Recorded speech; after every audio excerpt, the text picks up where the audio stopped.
you want to start by just telling us your name, your degree, and what year you're in? Yep, my name is Daniel. I am in second year primary education. Yeah. And what slogan are you running on? Sorry? What's the slogan that you're going to run on? Ah, better safe than sorry. Yeah. And what colours? Royal blue. Royal blue. Nice. In terms of the US, yeah, it's nice. In terms of the USU race, why are you running for USU this year? Ever since I came into the uni, I've been a member within the USU, and I feel like I've seen things that executives and board directors perhaps missed, maybe not on purpose, and also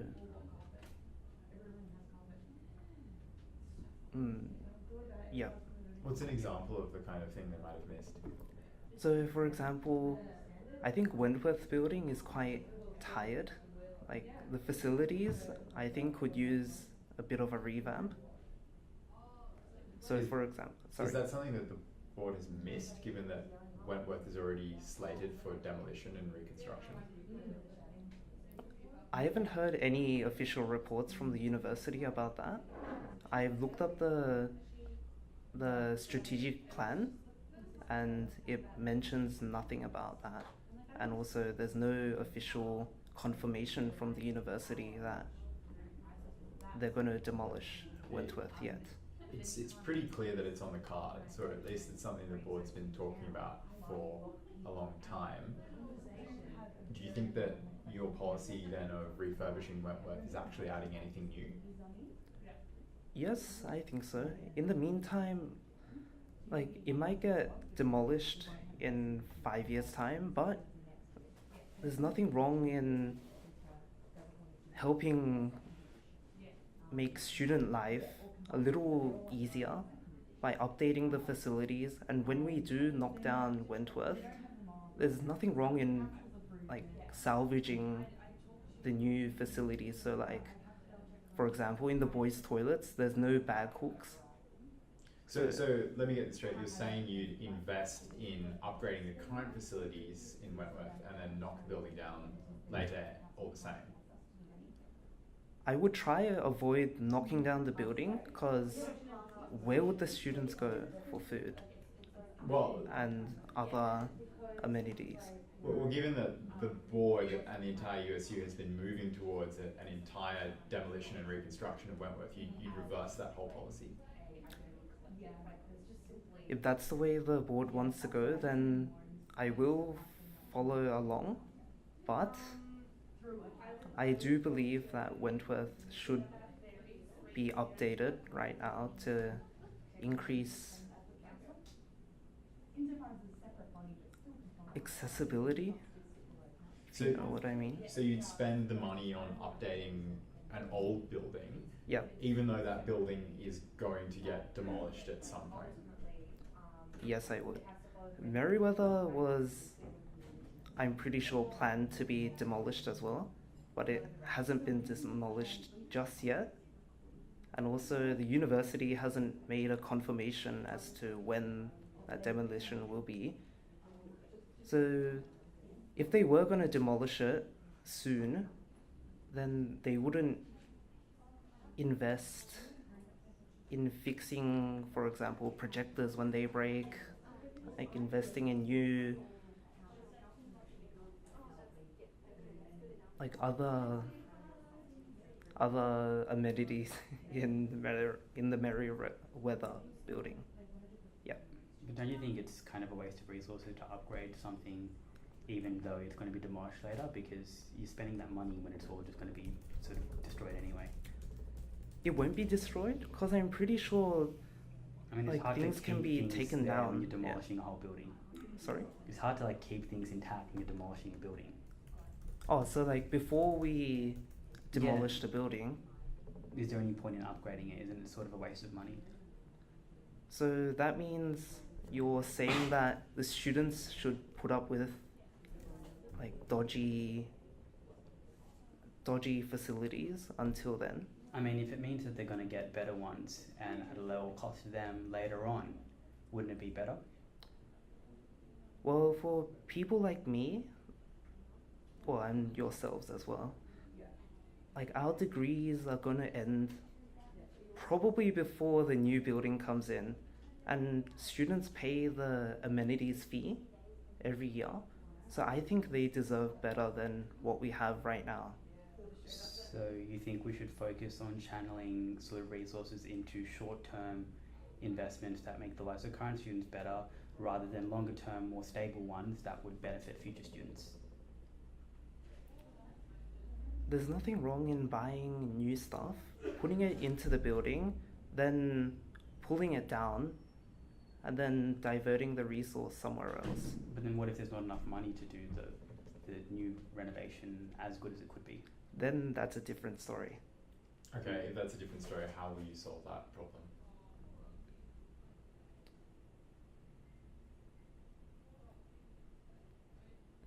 That one, I'll have to get back to you on that.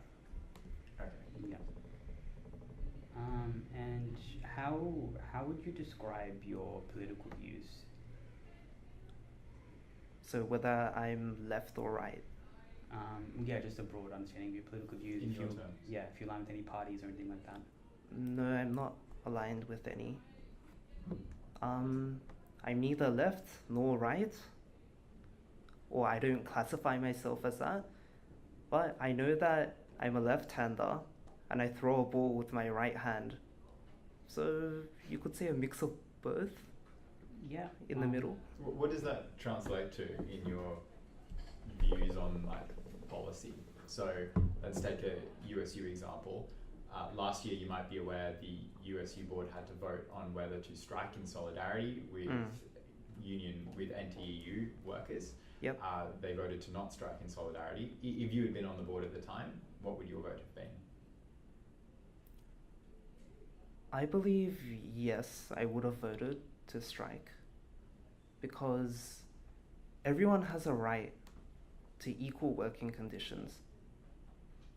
Everyone has a right to go to work and like know that they can feed their families. So even if that disrupted union income and made the union's budget unsustainable by cancelling a day of work? Yeah, I think that'll be alright. So in that case, you think the board should be political, in a sense? Yes and no. There's a time to be political and a time to be neutral. What would you say is a time that the board should be neutral in? So like sensitive matters. Can you give an example?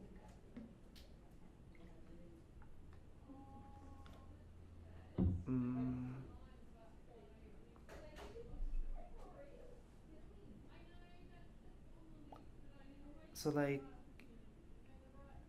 this hasn't occurred yet, but international students are currently advocating for Opal cards.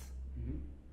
This, I do not believe, is the board's responsibility. Like, some people, I'm aware that that issue is there, and it has been proposed for policies, like from some other candidates. I will endorse it, but I wouldn't put it as a policy, because it's not something the union controls. It's something that the government controls. But do you think as a sort of lobbying entity, the union should be throwing its weight behind something like that? I believe the SRC should be doing that, because they're all about advocacy and student representation, rather than the union, which is about student life on campus. But isn't it a big part of student life how we get to uni and whether we can do that affordably? That is true, but the union, I think, is more designed for within the uni boundaries. So you would support, in principle, the idea of international students having Opal cards, you just won't do anything to bring that about? Well, I won't use the union to do it, but I will use myself, if you know what I mean. Okay. So I don't want to get the union involved. If the union is willing to get involved, then I don't see why not. But if the union doesn't want to look into that matter, I'm willing to go by myself on my own. The union last year was supportive of the campaign for same-sex marriage equality. If you had been on board at that time, would you not have supported that campaign, given it's not a matter that's just restricted to the uni, like you said was the criterion for union involvement? Wait, could you repeat that question again? So you just said that the union should concern itself with matters that are restricted to the university. Yeah.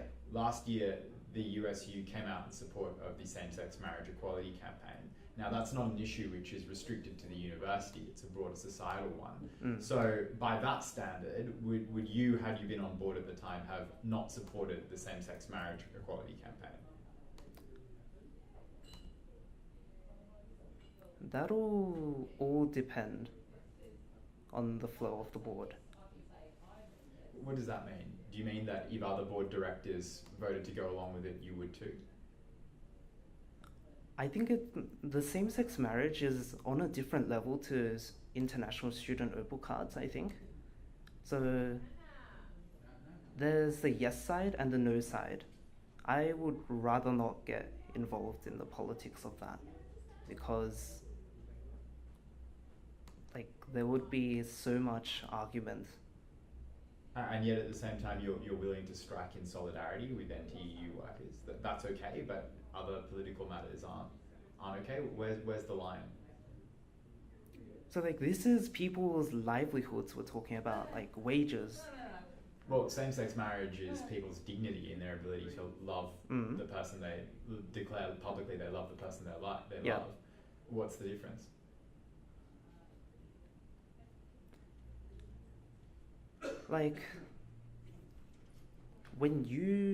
If you ask for a pay rise, that's something that everyone goes through. Would you not ask for a pay rise if you could? It doesn't matter what I would do in this situation. I think are you suggesting that feeling basic human dignity and the ability to love somebody else is not, or have your relationship recognised by the state is not something that all people necessarily go through? The student board is about student life on campus. So I believe it's best if I remain neutral in this argument, because if I take sides, that wouldn't be looking at the whole university. So the university is divided. There's the yes side and the no side.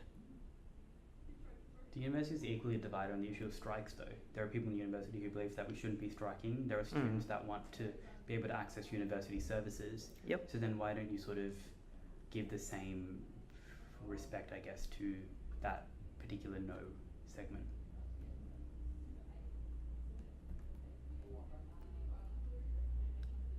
Have you been to the city where you've seen homeless people? It's unfortunate, but on the news, I saw an article about a person stealing baby formula for their child. I believe he was trying to feed his family. Don't you think that's different to on the news, same-sex? I've seen countless articles about gay people who've been the subject of bigotry and have clamoured for the right to have their relationships recognised in the same way that straight people have. So that's a reality now, but at the time, before that vote, wouldn't you have felt the same way, that you feel so impassioned about somebody stealing baby formula?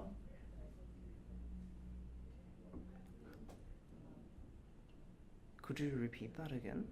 I'm just not understanding the difference. I think before we derogate into a really specific argument, this comes back to the idea of how you would make decisions on board. It seems like you don't have much of a clear idea on which political issues you would speak up with your political opinion, on which you'd stay neutral. Yep. Is it just going to come down to you going with the flow of the board, like you said before? The board doesn't usually comment on political matters, and also if they do, and if it's a controversial topic that is very sensitive to everyone, I would remain neutral. So, given that most political matters have two sides, are you saying you remain neutral in pretty much any debate? As I said, the University of Sydney Union Board is for student life on campus. Okay. I believe the boundaries are within the university. Okay, let's talk about a couple of the union's policies on student life in that case and gauge your position on that. Have you heard about the recent change to the USU's alcohol funding policy for clubs and societies? Yes. Do you support that policy? I believe there should be some exceptions. There's a reason why the board did it, but I don't think it should be like cut off like that. Where should the exceptions fall?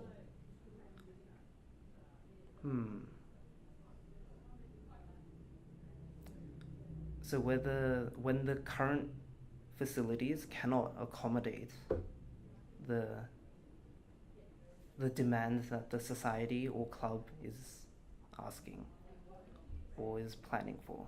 I mean, given that Manning Bar can host parties of, I don't know what the exact figure is, but I've seen hundreds of people in there during a week. Do you think that would ever happen? That it couldn't cater for demand? Possibly. The faculty, the art society, for example, is a very large society.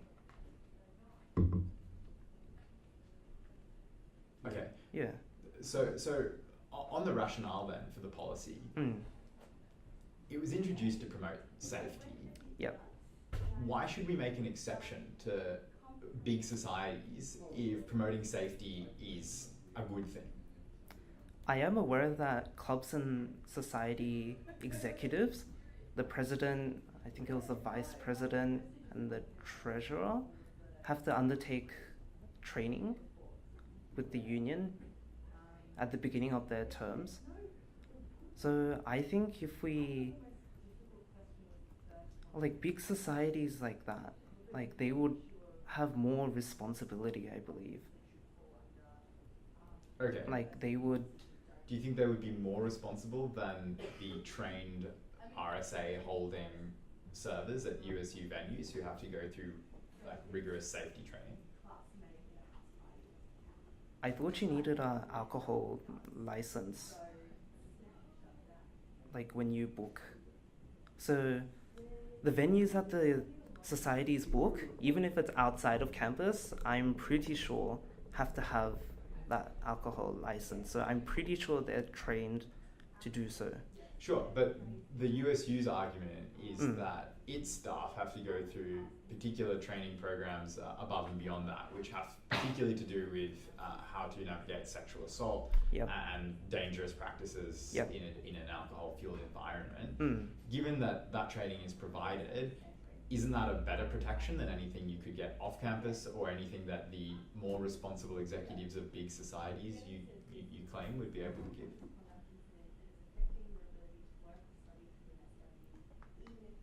When you put it like that, yes, like it would be better to hold it on campus.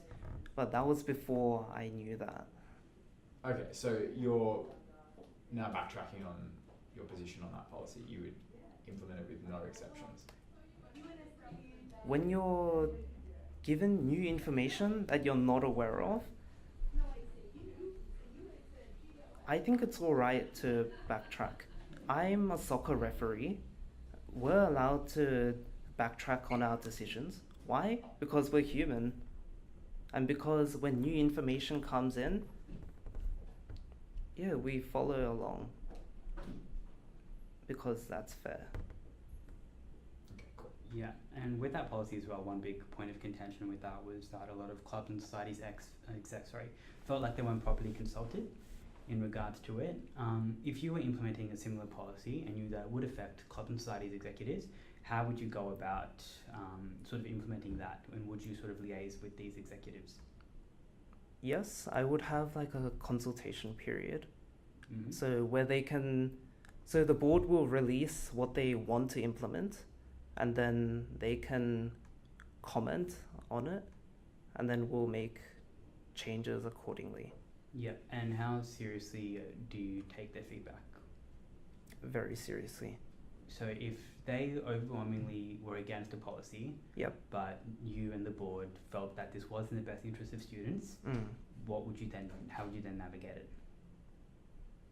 So every single society opposes it. Yeah. Then I would stop, take a look again at the policy, and find out what part of the policy is not, like, the students don't enjoy. Yeah. And then assume the difference is irreconcilable. You know, this is a difference that you and the society exec won't be able to come to an agreement on. Would you then go ahead with implementing the policy? Depends on the situation. If you felt it was in the best interest of students? That'll vary, because there's always two sides to the argument. Some people are for it, some people are against it. If all the societies were against it, then yeah, there must be something very wrong with it then. But what if there isn't? What if it's just a point of disagreement? What if you feel very strongly that this is the right direction to take and that the USU should follow this, and then the club and society executives are disagreeing with you? Is it something, like, you have to make a final decision on this? You can't really mill about for too long, because these are policy things that need to be implemented. Would you go ahead without it? I would analyze their feedback and see what's wrong and try to change it. Yeah. So do you think the USU has a role to sort of parent in that kind of way, or do you think it should be more of an arbitrator or a facilitator? So parent as in like if we implement a policy, then it goes. I mean, if you implement a policy, it goes. Like, that's how it works. But yeah. As an executive board, you will sometimes have to make decisions that are in the best interests, that you believe in the best interests of people, but people might not necessarily be enthused about. Do you think the USU should be going ahead with those policies, or is the USU's role to balance the tensions of stakeholders? Depends on the situation. But it's a situation where you personally, it's a hypothetical situation where you've come to a decision and you think something is right, and there is disagreement. What then is your sort of point of action? I would look into that disagreement, try to figure out the problem. If the problem is unreasonable, then yes, I would push for the policy to pass. But if I believe that it's going to cause injustice to the students, then I would oppose it. Okay. Let's ask about another USU policy of recent times. Do you support the USU's affirmative action policy for elections? Was this the... Wait, could you elaborate on that? So the affirmative action policy ensures that in any given election year, a certain number of candidates elected have to not be cisgender men, which means that in a year where 6 board directors are up for election, 3 of them have to identify not as cisgender men, and in a year like this year where 5 are up for election, 2 have to identify as non-cisgender men. Do you support that policy? I believe there should be equal opportunity for all, because equal opportunity, that's what I believe in. So do you support the policy? whether I support the policy or go against it is futile because it's already in place. And that's how I came into this election thinking. With respect, it's not futile because if you're elected as a board director and you oppose the policy, then you could take steps to unwind it. So, do you support the policy? Yes. Would you support a similar policy for international students being elected to board?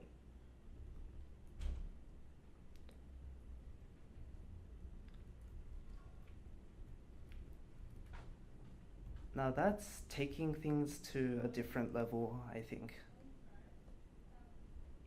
Why is that?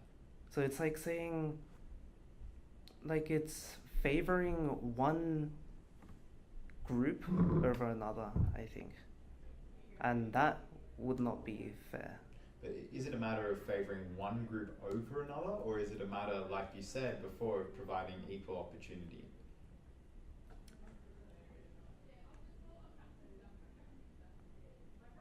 Right now, international students, like without the introduction of that policy, are participating in elections.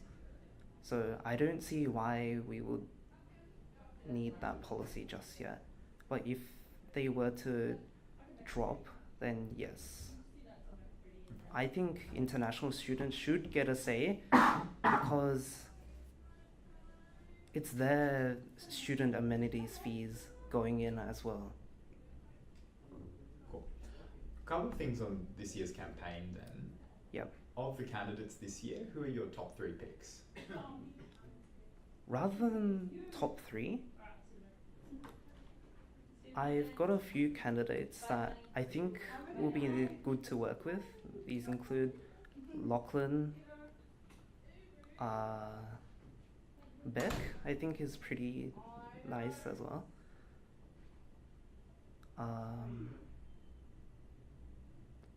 Ziming, I think will be good.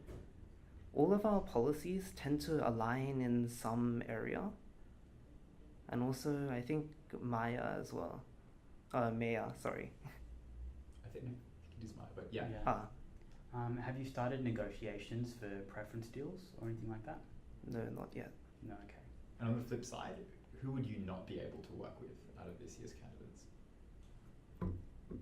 I haven't communicated with all the candidates just yet, so I can't really comment on that. But surely you have some sense of the person whose policies are least compatible with yours or ideologically is most different to you?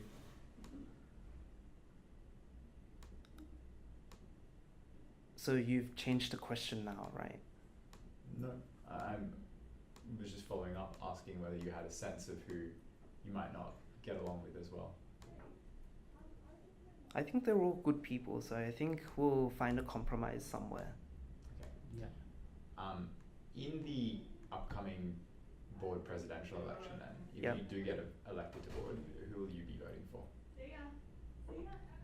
I'll have to see what each presidential candidate wants to bring to the board before deciding on that. Okay. Because I won't look at people's appearance nor like how influential they are, like before deciding. All right, and let's have a talk about your policies now more broadly. Firstly, what is it that you think you can bring to the union above other candidates that are running this year? One of my policies is the medical zones. So right now, if I scrape my knee on the concrete, I wouldn't know where to go. Well, it'll probably be the union pharmacy to get bandages, but I think students should have access to urgent medical supplies, including bandages, crutches, Panadol. Well, hang on. I mean, there is a university medical centre. Yep. In fact, in this building, in the Wentworth building. Yep. Why can't students just go there? So you would go to the university medical centre for a headache. would I not also go for a cut or for antiseptic or one of the other things you mentioned in the policy?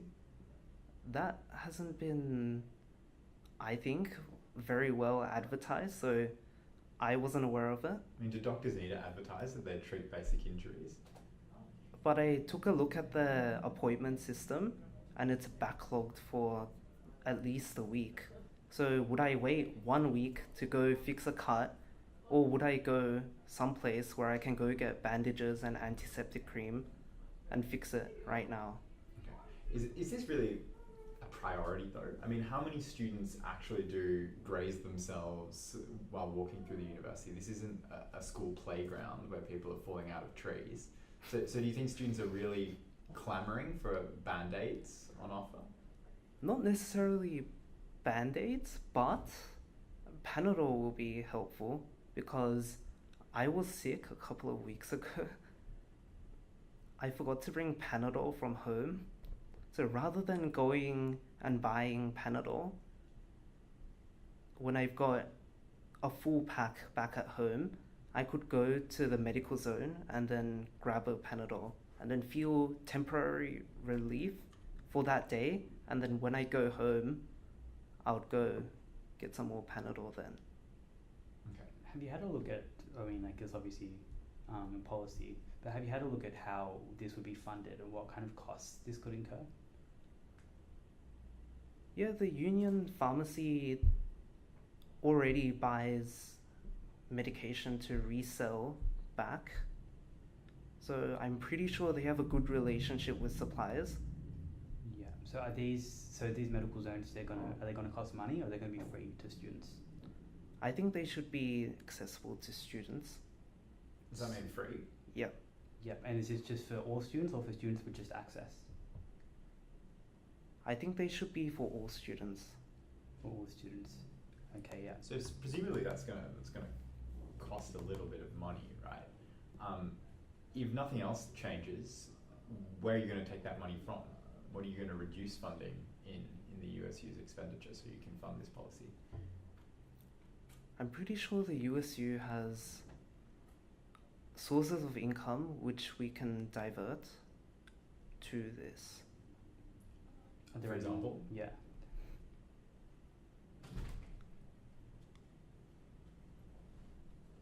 I'll have to get back to you on that, but I'm sure they do. I mean, just kind of impressionistically, you presumably know what kind of services the USU provides, what kind of programs it runs. Is there something that comes to mind which you would cut money from, which you could instead put into your medical zone program? No, I don't, because I believe I think all the activities that the union runs right now is equally important. Okay. Let's talk about one of your other policies in that case. Yep. You want to enhance the Access app, Yep. you say. Yet in the same policy, you want to reintroduce the physical access card. Yep. Why are you proposing to at the same time improve something electronic, but then bring around cards which were scrapped largely for being inconvenient and costly to produce? The Access app right now is very problematic, I think, because I switched phones and it tells me to contact the Access desk. Yeah, mine does that too. And like when I update my phone, the app tells me to punch in my Access number as well as my phone number again. And the keyboard's not very responsive, in my opinion. So I think it'll be best if we change that up. So does that mean rather than focus on improving the app, you just want the physical cards back? Both. I want to do both. So obviously there's some people who prefer electronic cards and some people prefer physical cards because mobile phones break. Mobile phones run out of battery. So if mine ran out of battery or if mine broke and there's an Access event like free sausage sizzle, for example, or free breakfast, and I can't show my Access card, then that's a waste of money, I think, for the students. So you would then reintroduce printing facilities for access cards. You would reintroduce photo booths for physical access cards. You would employ people during O Week in order to take photos for access cards. All of that costs a bit, right? And that's money which you would then have to spend in addition to Yep. producing the app and improving presumably the app, like Yep. your policy says. Mm. So isn't that just not sustainable? The USU website, I'm pretty sure, says upload a photo of yourself. So getting students to upload a photo of themselves, I think, will be good. Like, it'll save money there. Printing facilities, the University of Sydney, I'm sure, has printing facilities somewhere for ID cards. We Sure, the actually university outsourced them might to have it, but Melbourne. well, if they're outsourced to Melbourne, then Mm. it's probably out of the question. But even if the university did have them, would the USU be able to use those facilities? I think we can ask them, because if we don't ask, how will they know that we want them? You can, I guess, you can try. So, what kinds of changes are you proposing to make to the Access app itself? Yep, so like improve as in like so I don't have to log in every single time I update the app. Update it so that I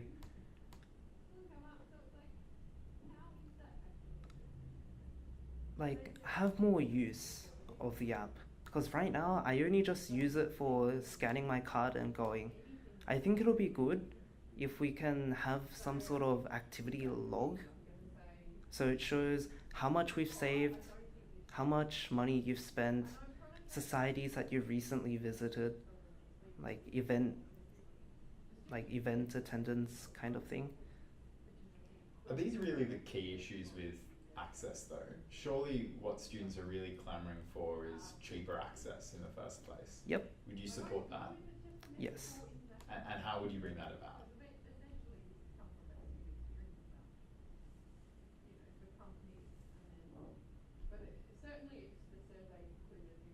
I've looked at previous years and other people's proposed like scholarships for E12 recipients, but that didn't come about. Right now there's Afterpay. Like one of the other candidates proposed Afterpay. I think that would be a good idea to help spread the cost. But of course that won't make it cheaper, it's just paying the same amount except over time. I think the USU comprises of a lot of students, so I think we can get sponsorship deals from other neighboring businesses to help cover the cost. Yeah, and then I think that's one of the other policies you talk about, improving the main campus as well as the satellite campuses. Yep. What presence does the USU actually have on satellite campuses that can be improved? Yep, so the USU has food outlets at satellite campuses. Which ones? Mallet Street has a cafe there. The Conservatorium of Music had a music cafe, but was closed. So the USU gave up the lease for that cafe quite a while before it closed. So would you then advocate the USU repossessing that cafe or bidding for that tender again? Yes, I think so. Okay, given that the lease is currently not up for tender, how do you think that that's going to be possible? I think we can introduce like portable food stalls. Yeah. Yep, so it's better than students running all the way down to Circular Quay to grab food and then run back for class. It'll be much easier and hopefully it will save them more money. So is portable food stalls that's one of the policies that you want to implement for satellite campuses? Are there any other ones? Back onto the Conservatorium of Music. Yeah. The short-term plan would be to implement portable food stalls, but in the future, like I've seen your articles and it shows that the University of Sydney and the Department of Education have to negotiate. My understanding is that's because the Conservatorium of Music also plays host to a high school. Yep, so I think the USU could perhaps assist in those negotiations. Alright, coming to the end of the interview now. Yep. Beyond your policies, if we just ask more broadly about what experience qualifies you for this role, the USU is an organisation with a $28 million budget. Yep. You list some experience on your web, on the policy statement. Yep. It's limited basically to experience in 2018, at least of organising and executive roles. Yep. Do you think that's enough experience to qualify you to be a board director? There's nothing wrong with learning on the job, and there's also like lack of experience does not necessarily mean lack of dedication. So I think I'm very dedicated to support the students, and also it's been shown through my involvement in this faculty board and also the academic board. So it's... We want to... Still 4 minutes? 4 minutes? Okay, yeah. No, so a lot of the other candidates have said the same thing. They've said they obviously don't have the same experience. They want to learning on the job. They have the dedication. Dedication's a great thing, but at the end of the day, a lot of what the USU does is very much day-to-day administrative work, a lot of pushing papers, a lot of liaising with different stakeholders, liaising with the staff at the USU. Why are you more qualified than the other candidates to take on that role?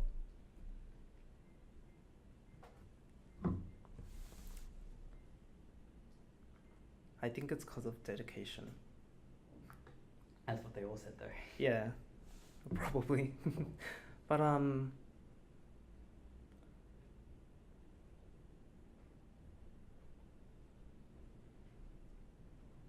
like I've been through multiple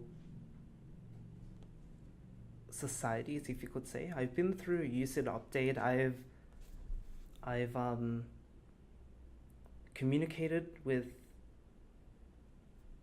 the production teams as well as the presenter in figuring out what would be the best for the video. I've liaised with other student members of the faculty board as well as the academic board. Okay.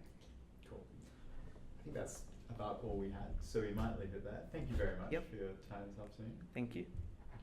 Cool.